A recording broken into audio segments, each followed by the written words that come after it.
أعوذ بالله من الشيطان الرجيم بسم الله الرحمن الرحيم الحمد لله الصلاة والسلام على رسول الله وعلى آله وصحبه أجمعين আসসালামু আলাইকুম। আজকে আমি 5 নম্বর জুজ থেকে একটা আয়াত শেয়ার করতে চাই।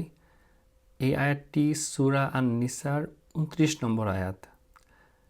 এই আয়াত ইসলামের একটা বেসিক এথিক্যাল প্রিন্সিপালকে খুব ক্লিয়ারলি তুলে ধরে।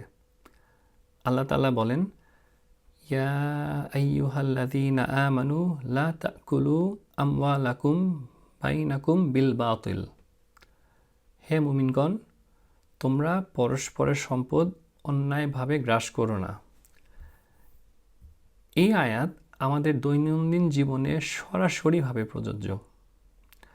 ধরেন কেউ চাকরিতে আওয়ারলি বেসিসে পেমেন্ট পায়, কিন্তু সে কাজের সময় সম্পর্কে কারেক্ট ইনফরমেশন দেয় না, তাহলে সে অন্যায়ভাবে টাকা নিচ্ছে।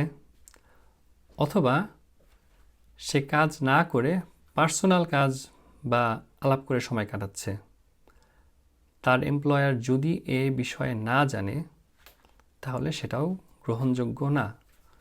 এরপর আল্লাহ তাআলা বলেন, আন তাকুনা তিজারাতান আন তারাদিন মিনকুম।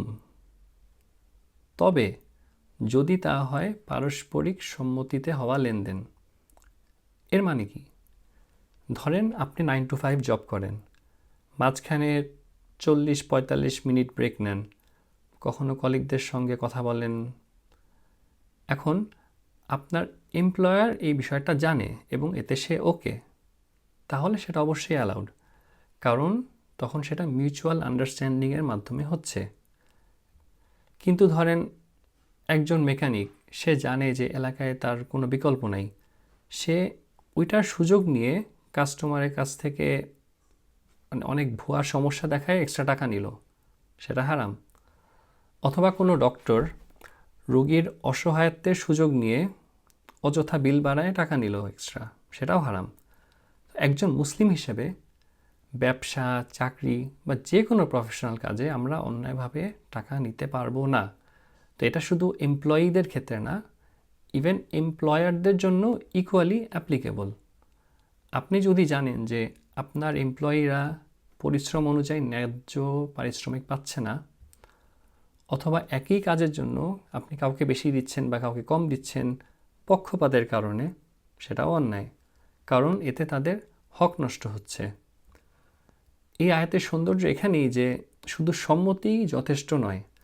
আল্লাহ বলেন এটা হতে হবে আন তারাদিন মিনকুম, অর্থাৎ উভয় পক্ষ সম্পূর্ণ সন্তুষ্ট থাকবে।